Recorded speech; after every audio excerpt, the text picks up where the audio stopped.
So, ito yung grotto ni Mama Mary sa Lourdes, France, sa sanctuary niya. So, yan, kung saan yung statue niya, dyan siya nagpakita kay Saint Bernadette noong panahon na si Saint Bernadette ang nakakita sa kanya or nagpakilala siya kay Saint Bernadette na siya si Mama Mary Immaculate Conception at pinagsabihan siya na hukayin niya yung ilalim ng cave na may tubig. At doon hinukay nga niya at nung mahukay niya, ininom niya yung tubig at Nada sa naghilamos bagtan siya. awa.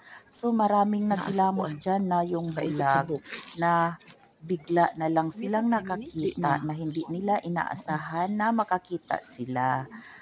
Yan yung area at syempre yan yung yung holy water dyan sa cave mo makikita ilalim sa altar ng malaking church na yan. Diyan mo matatagpuan. At thank you for watching and listening. Bye!